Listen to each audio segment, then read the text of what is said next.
The absurdity of the Brazilian judiciary is not revealed only in poorly written laws or confusing interpretations, but above all, the case of the 71-year-old man who reacted to an intruder inside his own home is living proof that, in Brazil, the victim must fear not only the criminal, but also the state itself. The scene is simple, direct, and brutal. An elderly man, vulnerable and alone in his residence, hears noises in the middle of the night. He is not on the street, not provoking anyone, not engaging in a dispute. Upon realizing that someone had broken into his home, he did what any rational person would do.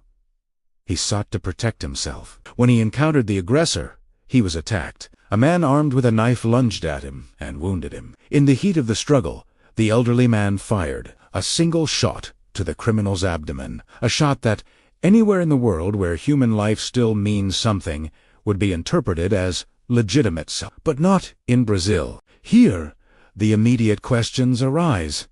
Why did he react? Why did he shoot? As if the victim were obligated to mathematically calculate the exact quantity of proportional force, a concept the average Brazilian only learns when discovering that, to the state, defending one's own life has become a suspicious act. And suddenly, the 71-year-old man injured, assaulted, and attacked in his own home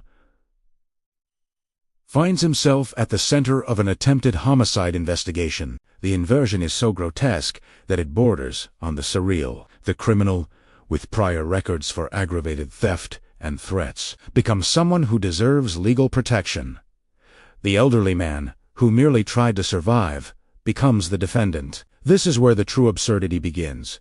The blaming of the victim, the transformation of the citizen into a criminal, and the Brazilian state's eternal hesitation in admitting that those who invade, who attack, and who endanger lives have already made by their own will the choice to relinquish their safety. There, the mere presence of an intruder inside a residence already constitutes a direct threat to life. American law, especially in states that follow the castle doctrine, or stand your ground, is based on the most basic principle of civilization. The home is sacred. The home is the extension of the body itself. If someone invades, they assume the risk. The public narrative is different. The headlines would not read "Elderly Man Shoots Intruder" and faces attempted homicide charges. They would read "Elderly Man Defends His Home and Prevents Violent Crime."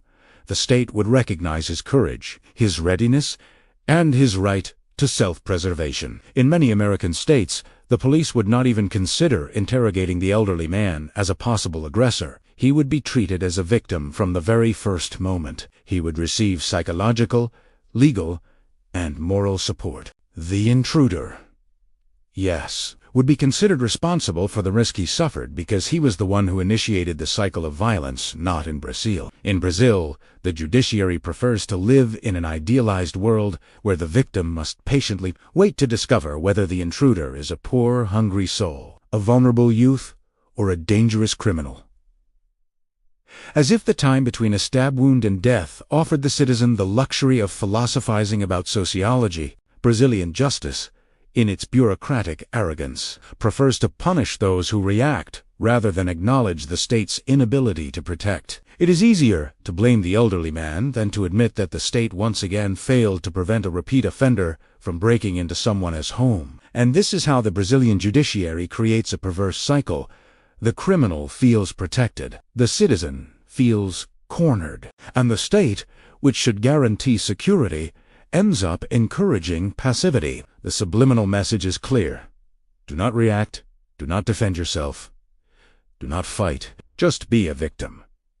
This mentality runs completely opposite to what the United States has built over centuries. It is not about militarism, but about individual responsibility. Americans understand that the police force is not omnipresent. They know that the first line of defense is the citizen himself. Therefore, historically, the right to protect oneself, one's home, and one's family is seen as part of the social contract. Freedom is intrinsically linked to the right to resist evil. In Brazil, on the other hand, freedom always comes with an asterisk. You are free. As long as you do not bring down your aggressor, you have rights.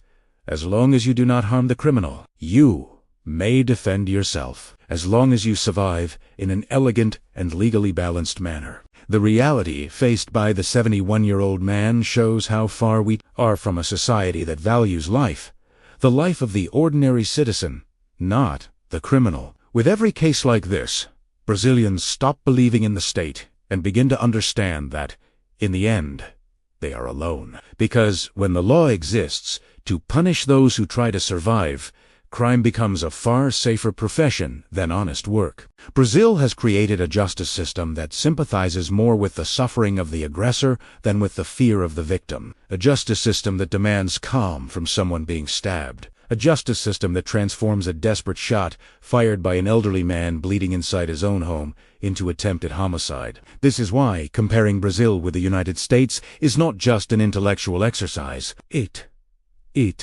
A mirror that mercilessly reflects the psychological, moral, and institutional backwardness of the Brazilian legal system. There, the elderly man would be a hero. Here, he becomes a legal case. There, he would be protected.